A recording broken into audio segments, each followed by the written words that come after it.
अस्सलाम वालेकुम। पंजाब रंग न्यूज़ के साथ मैं हूं अब्दुलवीद भट्टी और आज हम पाकिस्तान की बहुत बड़ी तंजीम भट्टी राजपूत तंजीम जो चल रही है उनके चेयरमैन हाजी काशिफ वकार भट्टी के साथ मौजूद हैं और उनसे आज सवाल जवाब का सिलसिला करेंगे। और जो पाकिस्तान के अंदर मुख्तलिफ़ इशू चल रहे हैं हम कोशिश करेंगे कि उनका व्यू आप तक पहुँचाएँ और उनके जितने भी तंजीम हैं उन तक पहुँचाएँ और उनके जितने सुनने वाले चाहने वाले हैं उन तक भी पहुँचाएँ। तो सिलसिला जो है ना स्टार्ट करते हैं बातचीत का। हमारे साथ मौजूद हैं इस वक्त हाजी काशिफ वकार भट्टी साहब। अस्सलाम वालेकुम सर। जी वालेकुम। कैसे हैं भट्टी साहब, ठीक ठाक हैं? जी आपकी दुआएं करम। अच्छा भट्टी साहब, हम जो है ना पहला सवाल आपसे आज करेंगे कि भट्टी राजपूत जो तंजीम है आपकी, जिसके मेम्बरान तकरीबन पाकिस्तान में भी हैं, पाकिस्तान के बाहर के ममालिक में भी हैं माशाल्लाह, और इतनी बड़ी तंजीम जो आप माशाल्लाह चला रहे हैं, तो ये सारा जो निज़ाम है ये आप अकेले कैसे हैंडल करते हैं? जी बिस्मिल्लाहिर्रहमानिर्रहीम। शुरू अल्लाह पाक के नाम से जो बड़ा मेहरबान और नहायत ही रहम करने वाला है, और लाखों करोड़ों सलाम हुज़ूर नबी अकरम सल्लल्लाहु अलैहि वसल्लम पे और उनकी आल पे। तो ये बहुत अच्छा सवाल किया जी आपने भट्ट साहब।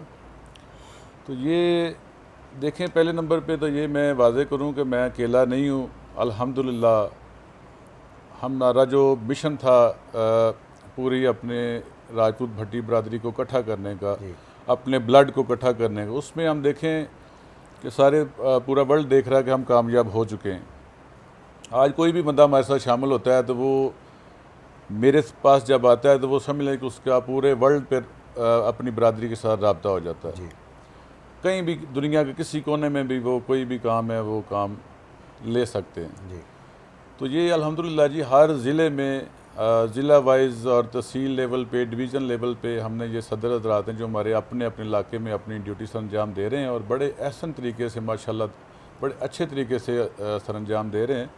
जो भी किसी के कोई मामला आते हैं, किसी भी किस्म के काम है, किसी के कोई भी किसी सिटी में जाता है तो हर किस्म के मामला काम हो रहे हैं। और ये अल्हम्दुलिल्लाह मेरे भाई हैं, ये सब मेरा साथ दे रहे हैं, इनके साथ के साथ ही, और अकेला मैं अकेला कुछ भी नहीं हूँ। जी बिल्कुल बिल्कुल जी, साथियों का साथ हो और पूरी तंजीम का साथ हो तो मामला चलते हैं, अकेला बंदा तो कुछ भी नहीं कर सकता। तो भट्ट साहब, दूसरा सवाल आपसे ये है कि क्या आप अपने तंजीमी काम जो कर रहे हैं, या तंजीम के अंदर बहुत सारी फंडिंग होती है, या ज़ाती तौर पे आप किसी की इमदाद करते हैं, या जैसा कि आपका माशाल्लाह सिलसिला है कि आप यतीम बच्चियों की शादी करवाते हैं, जहेज़ देते हैं और बहुत सारे लोगों के आप इमदाद करते हैं, तो उसमें कोई बाहर के मुल्क से कोई फ़ंड आता है या कि हुकूमती को मदद है आपके साथ, या अपना ज़ाती बेस पे आप सब कुछ करते हैं? जी ये फ़िलहाल तो हम अपना ही मदद आपके तहत कर रहे हैं, जो हमारे सदर हज़रात हैं अपने अपने ज़िले में कर रहे हैं।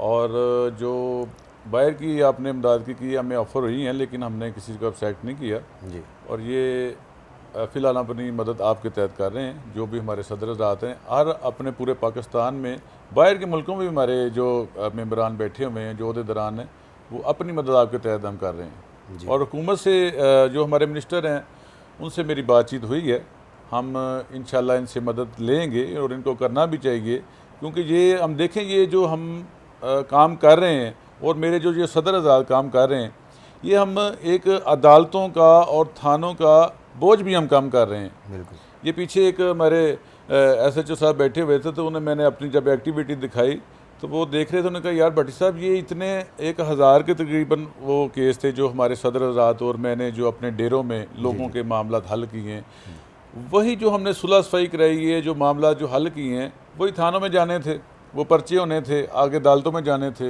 अदालतों का भी टाइम वेस्ट होना था, थाना कचहरी का टाइम वेस्ट होना था।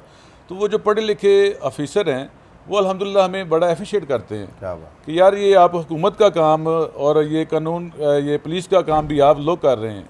जी बिल्कुल, आप नेकियां भी कमा रहे हैं। हाँ उन लोगों का जो है ना, सियासतदानों का भी काम हम कर रहे हैं, जो भी आ रहा है हम थाने लेवल पे, थाने का काम है या कचहरी का, जो भी किसी के छोटे मोटे लड़ाई झगड़े या किसी को राशन का मसला है, कुछ भी है, वो मैं भी और मेरे सदर हज़रात भी दिन रात अल्हम्दुलिल्लाह कर रहे हैं। आपकी तंजीम का पूरी कोशिश होती है कि आपकी तरफ से कोई जो खाली हाथ ना आ जाए। जी बेशक। जी। तो भट्ट साहब, आप माशाल्लाह तंजीम जो चलाते हैं, ज़ाहिर बात है पूरे पाकिस्तान में, पूरे पंजाब में आप हम देखते रहते हैं कि आप मुख्तलिफ़ अज़ला का विज़िट करते हैं, मुख्तलिफ़ पंजाब से अलावा आप मुख्तलिफ़ जो है ना जाते हैं, कंट्रियाँ में भी जाते हैं और सिंध में जाते हैं। तो अपनी फैमिली को आप कैसे हैंडल करते हैं, टाइम शाम कैसे दे सकते हैं? कभी आपका फैमिली के साथ कोई ऐसी डिस्टर्बिंग तो नहीं पैदा हुई आज तक? जी, ये तो फिर होता ही है कि बच्चों का भी गिला तो रहता है, वाइफ का भी गिला रहता है कि मैं टाइम नहीं दे पाता, और बस कोशिश होती है कि घर भी टाइम दें, तो बहरहाल गिला तो जी होता है फिर। जी बिल्कुल जी, अकेला आदमी जब इतनी एक्टिविटी करता है तो फिर फैमिली तो डिस्टर्ब ज़रूर होती है, क्योंकि दुआएं भी लेनी हैं। तो ऐसा आने वाले दिनों में आपका कोई सियासत के अंदर एंट्री करने का कोई है प्लान? जी इंशाल्लाह, ये जैसे ही इलेक्शन नज़दीक आएंगे जी तो मैं अपनी जितनी हमारी मरकज़ी बॉडी है उसको हम इकट्ठा करेंगे, जी और जो भी हमारे सियासतदान हैं सारे वो भी इकट्ठे होंगे, और बैठ के इंशाल्लाह हम इज्तिमाई तौर पे सब मशावरत के साथ फिर हम इसका कोई ऐलान करेंगे इंशाल्लाह ताला।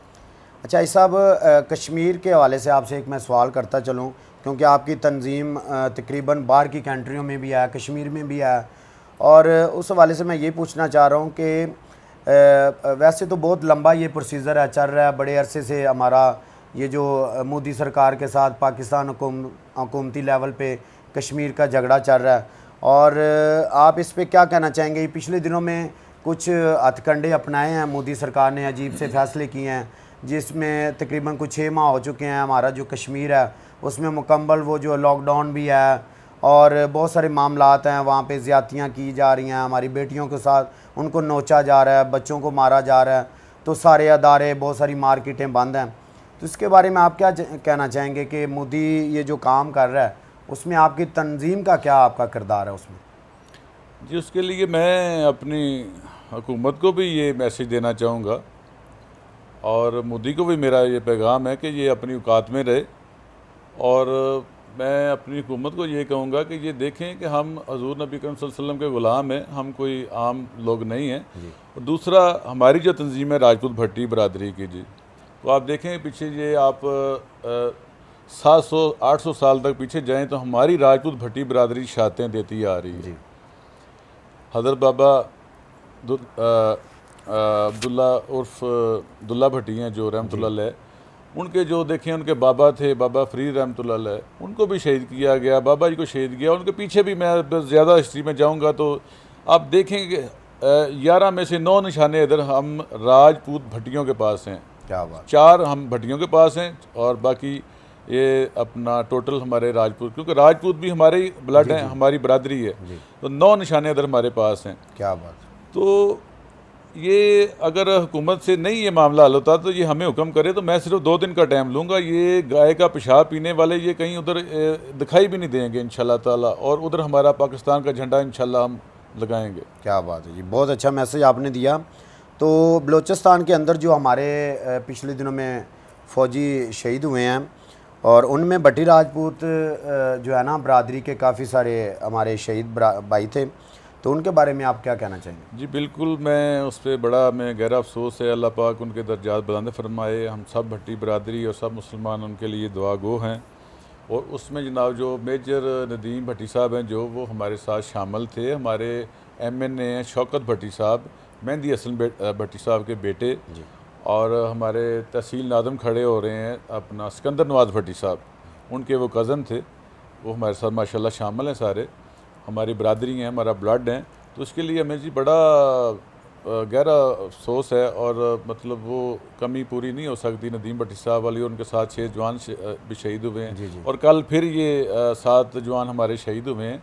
तो इसमें भी ये इंडिया का हाथ है, तो इसलिए ये खुदारा ये अपना कुछ हुकूमत को करना चाहिए। जो उधर जुल्म हो रहे हैं हमारे कश्मीरी भाइयों के साथ और पूरे पाकिस्तान में, ये बड़ा मामला ख़राब हैं। इसके लिए हमें कुछ ना कुछ करना पड़ेगा। ऐसे हम हाथ पे आप हाथ रख के बैठे रहेंगे तो ये तो और सर पे चढ़ जाएंगे। बिल्कुल जी बिल्कुल, ये तो ऐसी बात है। और मैं ये दावे से कहता हूँ कि ये सिर्फ एक दफ़ा हमारे खान साहब थोड़ा सा जुर्रत का मुजाहरा करें तो ये लड़ाई करने के काबिल नहीं है। ये गाय का पेशाब पीने वाले हैं, ये हमसे क्या लड़ेंगे जी बिल्कुल, क्योंकि हम मुसलमानों को तो ये मौत का डर ही नहीं है। हमने तो ये शहादत को तो वो तो असल ज़िंदगी हमारी शुरू होनी है फिर।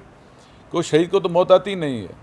जी तो हमें तो हमारी आर्मी को, हम आम इंसानों को एक अपना जज्बा है शहादत का, हम तो दुआ करते हैं अल्लाह ताला से कि हम शहीद हों। क्या बात। तो ये एक दफ़ा ऐलान कर दें तो उधर कोई भी नहीं दिखाई देगा इंशाअल्लाह ताला। ये थोड़ा सा जुर्रत का मुजाहरा करें खान साहब। जी बहुत आपने अच्छा जवाब दिया, बहुत अच्छा अपनी जो है ना सुनने वालों को आपने मैसेज दिया। तो हमने पिछली बार जब आपका प्रोग्राम रिकॉर्डिंग किया था, कुछ दिन पहले की बात है, तो कुछ लोगों ने ना कमेंट्स किए थे, पूछा था कि जो दुल्ला भट्टी साहब हैं उनके जो आपने उर्स का एहतमाम किया हुआ है उसकी डेट आपने कौन सी मुंतखब की हुई है?